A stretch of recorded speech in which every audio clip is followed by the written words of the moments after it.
To our channel vlog with Honey. இன்றைக்கி ஒரு சூப்பரான விலாக் வீடியோவோட தான் நான் உங்களை பார்க்க வந்திருக்கேன். தொடர்ந்து நம்ம சேனலில் வரலாற்று தலங்களையும் அதனுடைய சிறப்புகளையும் வரலாற்று உண்மைகளையும் தான் நம்ம பார்த்துட்டு வரோம். அந்த வகையில் இன்றைக்கி நம்ம பார்க்கக்கூடிய இந்த கோவிலுமே வரலாற்று சிறப்பு மிக்க ஒரு கோவில் தான். இந்த கோவிலை பற்றிய விஷயங்கள் எல்லாத்தையுமே நான் உங்கள் கூட இந்த வீடியோவில் ஷேர் பண்ண போகிறேன். ஸோ வீடியோவை ஸ்கிப் பண்ணாமல் பாருங்கள். நீங்கள் இப்போ தான் புதுசாக நம்ம சேனல் பார்க்குறீங்க அப்படின்னா மறக்காமல் நம்ம சேனலை சப்ஸ்கிரைப் பண்ணிவிட்டு பாருங்கள். சரி, வாங்க வீடியோக்குள்ளே போகலாம்.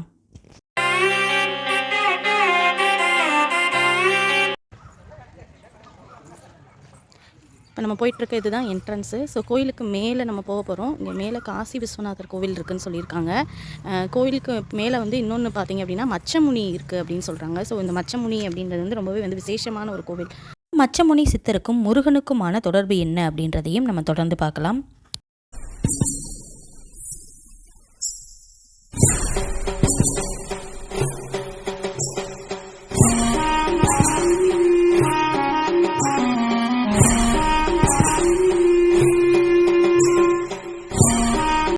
நம்ம இப்போ பார்த்துட்டு இருக்கக்கூடிய இந்த கோவில் பார்த்தீங்க அப்படின்னா காசி விஸ்வநாதர் கோவில் அப்படின்னு சொல்லிட்டு நான் சொல்லியிருந்தேன். ஸோ சிவனுக்காக அர்ப்பணிக்கப்பட்ட இந்த கோவில் திருப்பரங்குன்றத்துக்கு மலைக்கு பின்னாடி தான் இந்த கோவில் இருக்குது.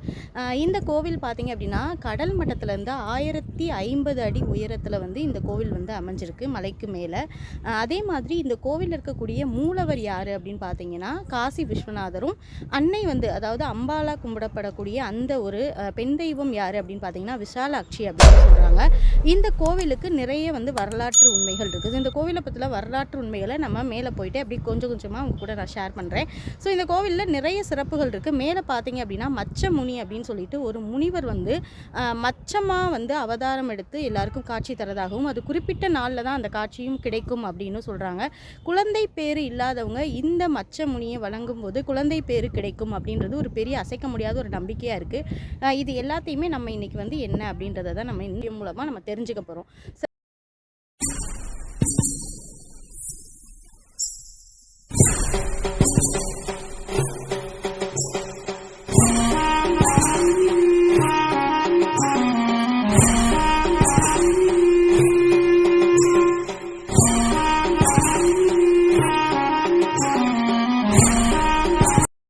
கோவிலுக்கு நம்ம உள்ள நுழையும் போதே பார்த்தீங்கன்னா 2 வழி இருக்குது. அதாவது சரவண பொய்கை வழியாகவும் வரலாம், மலைக்கு பின்னாடியும் வரலாம். கீழே ஆனால் போலீஸ் இருக்காங்க.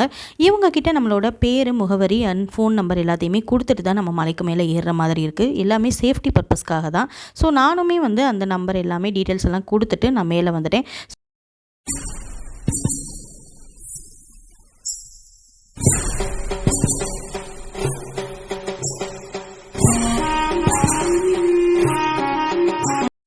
இருக்கக்கூடிய மச்சமுனி சித்தர் இவருடைய புகழ் ரொம்பவே ஒரு பெரிய ஒரு விஷயம். இந்த சித்தருடைய பார்வை பக்தர்கள் மேலே விழுந்துச்சு அப்படின்னா தீராத வினை நிலை எல்லாமே உடனே விலகும் அப்படின்றது தொன்று தொட்டு இருந்து வரக்கூடிய ஒரு ஐதீகம்.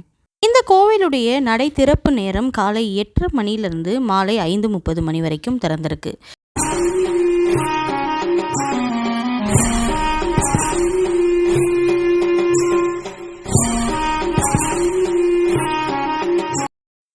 நம்ம கோவிலுடைய வரலாறு பார்ப்போம். அந்த வகையில் இந்த கோவில் தோன்றிய வரலாறு என்ன அப்படின்றத இப்போ நம்ம பார்க்கலாம். அதாவது ஒரு காலத்தில் கார்க்கி முனி அப்படின்ற ஒரு முனி தன்னுடைய குடிலில் 1000 முனிவர்களை கொன்றதுக்கு அப்புறமா மரணம் இல்லாமல் வாழணும் அப்படின்னு சிவபெருமான் கிட்ட வரம் வேண்டியிருக்காரு. அதுக்காக 999 முனிவர்களை தன்னுடைய குடிலில் அடைச்சி வச்சிருக்காரு. இன்னும் ஒரு முனிவனை நம்ம கொண்டுட்டோம் அப்படின்னா மரணத்தை ஜெயிச்சிடலாம், வரமும் கிடைச்சிரும் அப்படின்னும் போது அந்த பக்கமாக நக்கீரர் வராரு. இந்த நக்கீரர் ஒரு ஆலமரத்துக்கு கீழே சிவனுக்கு பூஜை செய்கிறதுக்காக அமர்ந்து பூஜை செஞ்சுட்டு இருக்கும்போது கார்க்கி முனி அவருடைய கவனத்தை திசை திருப்புறாரு. மேலே போகலாம், பாதி தூரம் வந்திருக்கேன். ஸோ பின்னாடி பார்த்தீங்கன்னா தெரியும் எவ்வளோ தூரம் இருக்குன்னு. ரோடு அங்கே இருக்குது. இப்போ நம்ம கோயிலுக்கு இன்னும் கொஞ்சம் தூரம் மேலே போக வேண்டியது இருக்குது. மேலே போகலாம். பாதி தூரம் வந்திருக்கேன். இப்போது மேலே குரங்கு நிறைய இருக்கும் அப்படின்னு சொல்கிறாங்க. எப்படி இருக்குன்னு தெரில. நானும் இன்றைக்கி தான் முதல் தடவை வரேன். ஸோ எப்படி இருக்குதுன்னு பார்க்கலாம். மேலே இங்கே பாருங்கள், மேலே இன்னும் இவ்வளோ தூரம் போகணும்.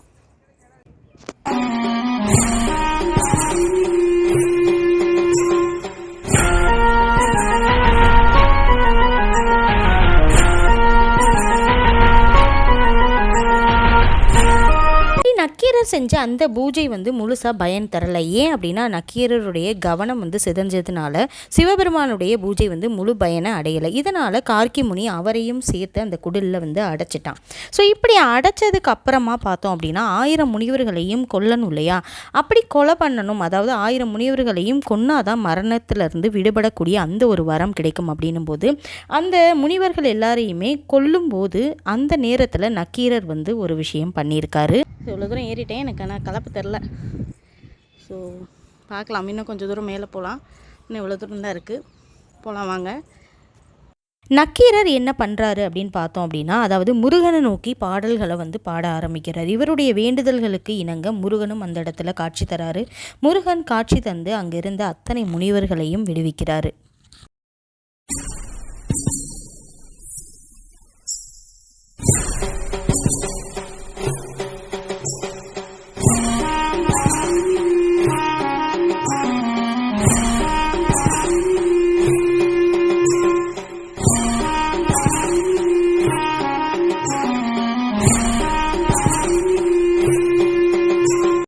மலை மேலே ஏறும்போது இடையிலேயே வந்து இளைப்பாடுறதுக்கு ஒவ்வொரு குறிப்பிட்ட தூரத்துலையும் வந்து நிழல் கோபுரங்கள் வந்து அமைச்சிருந்தாங்க. இருக்கைகளும் இருந்துச்சு. அங்கே கொஞ்சம் நேரம் நம்ம உட்காந்துட்டு இளைப்பாறுனதுக்கு அப்புறமா நம்ம திரும்ப மறுபடியும் வந்து படிக்கட்டுகளை ஏற தொடங்கலாம். படிக்கட்டுகளுமே பார்த்தீங்க அப்படின்னா ரொம்பவே வந்து ஒரு சுலபமாக ஏறுற மாதிரியான ஒரு வடிவமைப்போடு தான் இங்கே வந்து படிக்கட்டுகளும் அமைச்சிருந்தாங்க.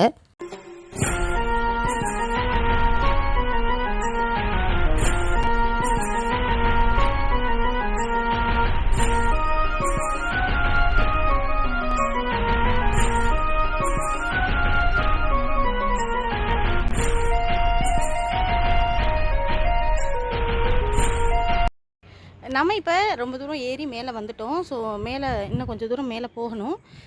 இப்போ வந்து ஒரு வியூ உங்களுக்கு காட்டுறேன். சூப்பராக இருக்குது. அந்த வியூ வந்து ரொம்ப பார்க்குறதுக்கு ரொம்ப அழகாக இருக்குது.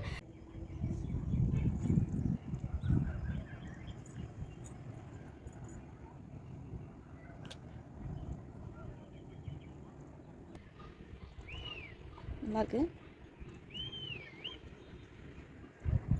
இதுதான் வியூ. சூப்பராக இருக்குல்ல? ஒரு வியூ, அழகான ஒரு வியூவாக இருக்குல்ல? ஒரு வழியாக 300 படிக்கட்டுகளை வந்து வெற்றிகரமாக கடந்தாச்சு. ஸோ ரொம்பவே வந்து ஒரு மகிழ்ச்சியான ஒரு விஷயமா இருந்தது. இன்னும் பாதி தூரம் போனோம் அப்படின்னா நம்ம காசி விஸ்வநாதர் ஆலயத்தை வந்து அடைஞ்சிடலாம். இதற்கு மேலே பார்த்தீங்க அப்படின்னா நிறைய குரங்குகள் வந்து இருக்குது அப்படின்னு கொஞ்சம் சொல்கிறாங்க. ஸோ அதனால் வர்றவங்க வந்து கையில் வர பேக் எல்லாத்தையும் கொஞ்சம் வந்து பத்திரமா வச்சுக்கோங்க. என் மொபைலையுமே அப்படியே வந்து பிடுங்குறதுக்கு வந்துருச்சு. நானுமே கொஞ்சம் பயந்துட்டேன். அதுக்கப்புறமா பேகுக்குள்ளே இந்த பார்த்தீங்கன்னா உங்களுக்கு தெரியும், உள்ளே இந்த பக்கத்தில் இருக்குது பாருங்கள், இது எல்லாமே பார்த்தீங்கன்னா குரங்குக்காக வந்து வச்சுருக்கக்கூடிய உணவுகள் தான். ஸோ கேரட் எல்லாமே வந்து பிச்சு போட்டிருக்காங்க. எல்லாருமே கையில் வந்து இந்த குச்சி மாதிரி வச்சுக்கிறாங்க. ஏன்னா குரங்குகள் வந்து கொஞ்சம் நம்ம கிட்ட வந்து சேட்டை பண்ண வருது. அதனால் கொஞ்சம் நீங்கள் அதில் கவனமாக இருக்கிறது வந்து நல்ல ஒரு விஷயம். ஓகே.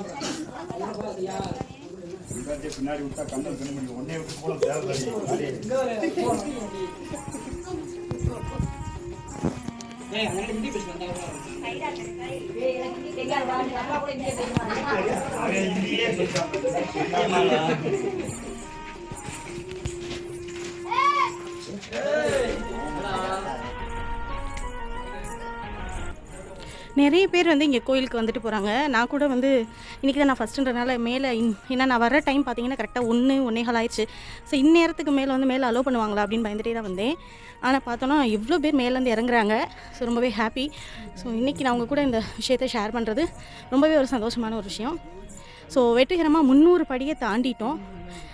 300 படியை தாண்டி மேலே வந்துட்டுருக்கோம். ஸோ இப்போ பார்த்தீங்கன்னா 370வது படி வந்திருக்கோம். இன்னும் 300 படி போகணுமா இந்த தாத்தா சொல்கிறாங்க. இன்னும் 650 படியா. ஸோ ஏறிடலாம். 380 successfully completed.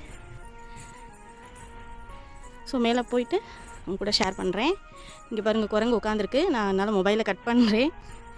வழியாக நம்ம இப்போ காசி விஸ்வநாதர் ஆலயத்தை ரீச் பண்ணிட்டோம். ஸோ ரொம்பவே பக்கத்தில் வந்தாச்சு. கோவிலுக்கு போகிறதுக்கு இன்னும் கொஞ்சம் தூரம் தான் இருக்குது. நம்ம கோயிலுக்கு போயிட்டு மேலே இருக்கக்கூடிய சுனையில் இருக்கக்கூடிய அந்த தீர்த்தம் எல்லாத்தையுமே நம்ம இப்போ பார்க்கலாம்.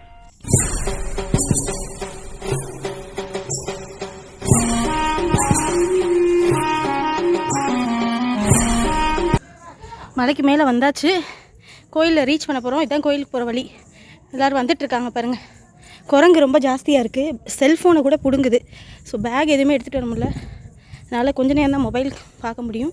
ஸோ உங்களுக்கு காட்டுறேன். நானும் ஆளுகளோடு சேர்ந்து தான் போகிற மாதிரி இருக்குது. தனியாக வந்தோம்னா நம்ம பேக் எல்லாம் பிடுங்குது. எல்லோரும் வந்துட்டுருக்காங்க. கோயில் போகிறேன். கோயில்கிட்ட போயிட்டு உங்களுக்கு காட்டுறேன். ஸோ இதுதான் வந்த வழி. வந்தாச்சு ஒரு வழியாக. இந்த மலைக்கு பின்னாடி இருக்கக்கூடிய சுனையுடைய இன்னொரு வரலாறும் இருக்குது. அதாவது தடாகத்துக்கு பக்கத்தில் சிவபெருமானும் பார்வதி தேவியும் பிறப்பு இறப்பு சம்மந்தமாக பேசிகிட்டு இருக்காங்க. அப்படி பேசிகிட்டு இருக்கும்போது பார்வதி தேவி கண் அயர்ந்துடுறாங்க. சிவபெருமானுடைய பேச்சை தடாகத்தில் நீந்திட்டு இருந்த அந்த மீனும் அதனுடைய வயிற்றில் இருந்த அந்த குஞ்சும் பாலகனாய் உருமாறி எழுந்து சிவபெருமானும் பார்வதி காலில் விழுந்து ஆசி பெற்றதாக ஒரு வரலாறு இங்கே இருக்குது.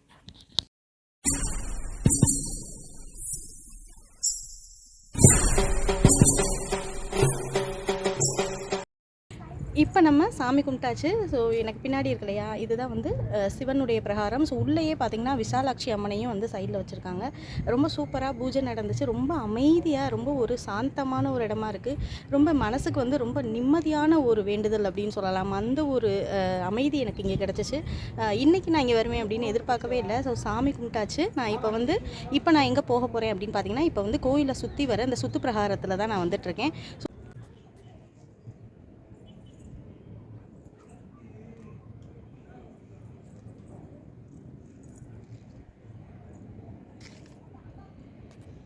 இதுதான் வந்து மச்சமுனி கோயிலுக்கு போகிறதுக்கான வழி.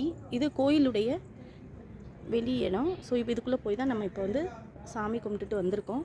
ஸோ கோயிலுக்குள்ளே வந்து நம்மளால் வந்து வீடியோ எடுக்க அலௌட் இல்லை. அதனால் கோயிலுக்கு வெளி பிரகாரத்தை தான் உங்களுக்கு காட்டுறேன்.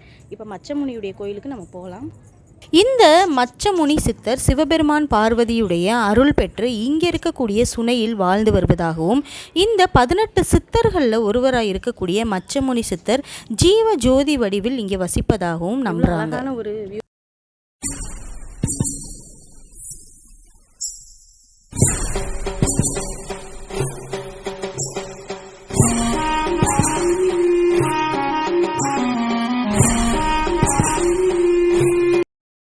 இவ்வளோ தூரம் இந்த மலைக்கு மேலே ஏறி வந்ததுக்கப்புறமா இங்கே இருக்கக்கூடிய அமைதியாக இருக்கட்டும், இங்கே இருக்கக்கூடிய காற்று, இந்த மலை அடிவாரத்தில் இருக்கக்கூடிய இந்த கோவிலுடைய அமைப்பு, இங்கே இருக்கக்கூடிய இந்த சுனை தீர்த்தம், இது எல்லாமே நம்ம மனதுக்கு ஒரு நிறைவான ஒரு அமைதியை தருது அப்படின்னு தான் சொல்லணும்.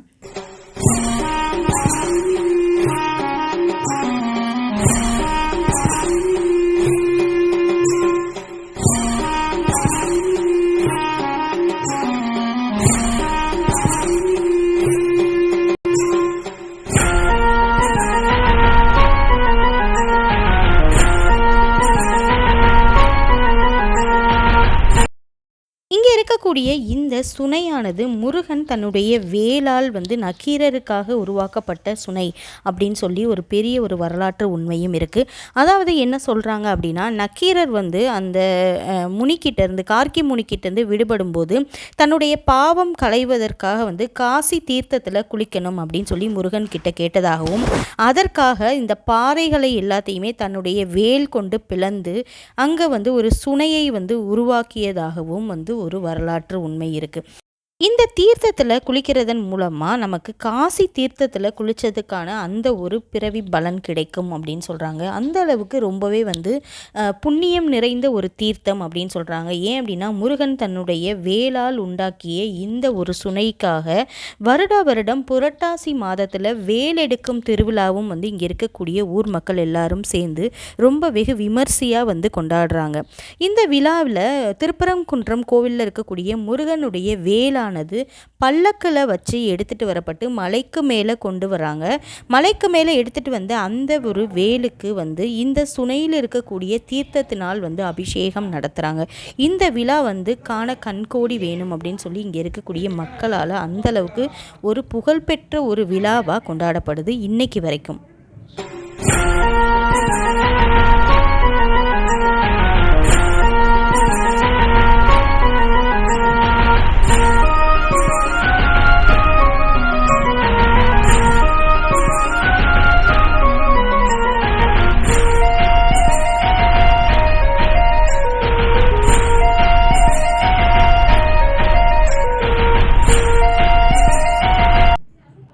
இப்போ நீங்கள் பார்த்துட்ருக்கக்கூடிய இந்த வழி தான் மச்சமுனி சித்தர் இருக்கக்கூடிய கோவிலுக்கு போகிறதுக்கான வழி. கோவில் நிர்வாகம் ரொம்பவே அழகாக வந்து மலைக்கு மேலே இப்படி ஒரு அமைப்பை வந்து ஏற்பாடு பண்ணியிருக்காங்க. இங்கே இருக்கக்கூடிய இந்த சுனை தான் முருகன் தன்னுடைய வேலால் உண்டாக்கிய ஒரு சுனை. இங்கே இப்போ மீன்கள் நிறைய இருந்துச்சு. பொரியெல்லாம் வாங்கிட்டு போய் இந்த மீன்களுக்கும் வந்து கொடுக்குறாங்க. நானுமே வந்து பொரி வாங்கிட்டு வந்து இந்த மீனுக்கு கொடுத்தேன். எப்படியாவது இந்த சித்தருடைய அந்த தரிசனம் நமக்கு கிடைச்சிரும், நானும் உங்கள் கூட ஷேர் பண்ணிடலான்னு நினச்சி ரொம்ப நேரம் வந்து இந்த சுனை பகுதியில் வந்து தேடினேன்.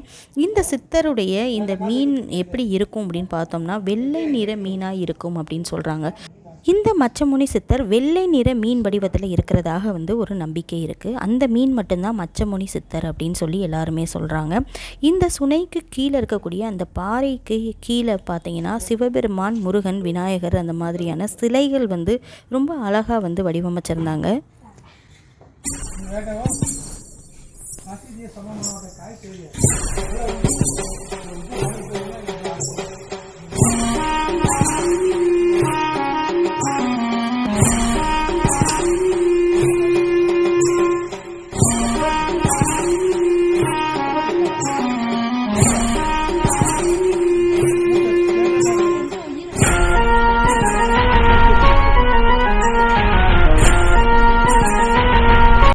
சிவபெருமானுடைய ஒரு அழகான லிங்கம் வந்து இங்கே இருந்தது. ரொம்ப பார்க்கும்போது ரொம்பவே வந்து மனதுக்கு நிறைவாக இருந்துச்சு அப்படின்னு தான் சொல்லணும்.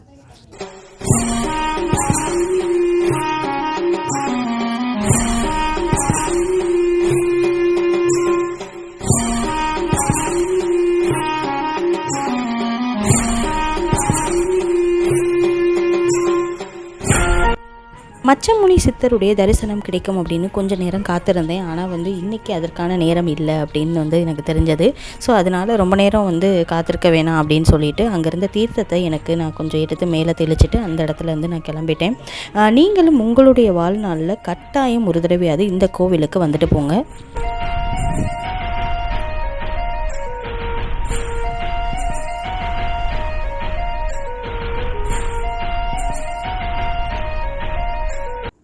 நீங்கள் பார்த்துட்ருக்கக்கூடிய இந்த இடம்தான் கோவிலுடைய நிலைப்பகுதி. காசி விஸ்வநாதர் ஆலயத்துக்கு போகிறதுக்கான வழி.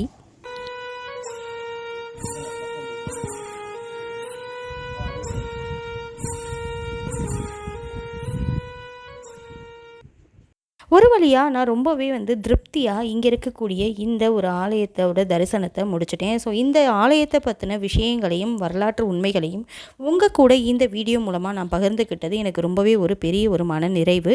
கட்டாயம் நீங்களும் இந்த வீடியோ மூலமாக இந்த ஒரு அனுபவத்தை வந்து ஃபீல் பண்ணியிருப்பீங்க அப்படின்னு நம்புகிறேன். மலைக்கு மேலே ஏற முடியாதவங்க நிறைய பேர் இருக்காங்க. அவங்களுக்காக இந்த வீடியோவை வந்து நான் வந்து டெடிகேட் பண்ணுறேன். ஸோ அப்படி இருக்கிறவங்க இந்த ஆலயத்தை கட்டாயம் வந்து இந்த வீடியோ மூலமாக பார்க்குறதன் மூலமாகவே வந்து கடவுளுடைய அருள் கிடைக்கும் அப்படின்னு நான் நம்புவோம்.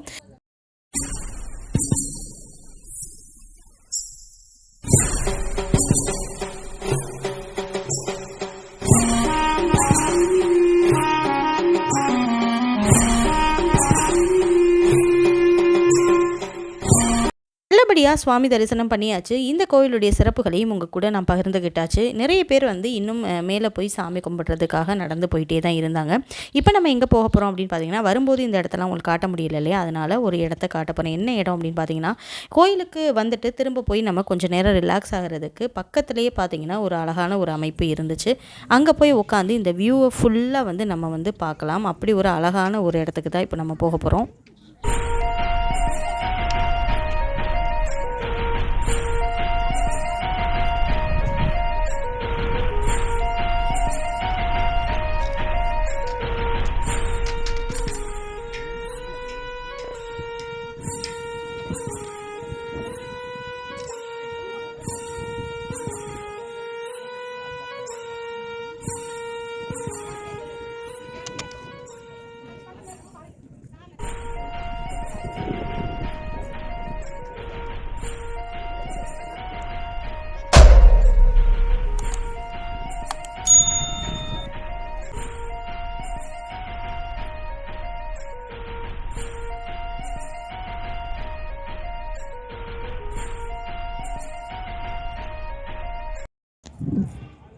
இப்போ வந்துட்டோம். ஸோ ஒரு வழியாக கீழே இறங்கியாச்சு. கிட்டத்தட்ட 650 படி ஏறியாச்சு. ஏறிட்டு காசி விஸ்வநாதரை வழிபட்டாச்சு. ஸோ விசாலாட்சி அன்னையோட தரிசனமும் பார்த்தாச்சு.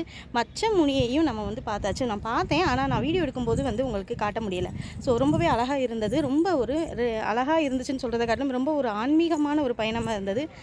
இந்த ஒரு மலைக்கு மேலே இருக்கக்கூடிய இந்த ஒரு சிவனுடைய இந்த தரிசனம் வந்து ரொம்பவே வந்து மனதுக்கு ரொம்ப அமைதியான ஒரு தரிசனமாக இருந்துச்சு. ஸோ இந்த ஒரு வீடியோவில் சிவனை பற்றின விஷயங்களை உங்கள் கூட நான் பகிர்ந்துக்கிட்டதில் ரொம்பவே ஒரு சந்தோஷம். ஸோ இதே மாதிரி இன்னொரு வரலாற்று தளத்தில் நம்ம வந்து மீட் பண்ணலாம். இதே மாதிரி இன்னும் நிறைய வீடியோக்களை நான் உங்கள் கூட வந்து பகிர்ந்துக்கிறதுக்கு ரெடியாக இருக்கேன். ஸோ தொடர்ந்து நம்ம சேனல் நீங்கள் ஃபாலோ பண்ணீங்க அப்படின்னா உங்களுக்கு நிறைய வரலாற்று தலங்கள் பற்றிய வரலாற்று உண்மைகள் வந்து உங்களுக்கு தெரிய வரும். ஸோ இதே மாதிரி இன்னொரு வீடியோவில் நான் உங்களை மீட் பண்ணுறேன். பாய்.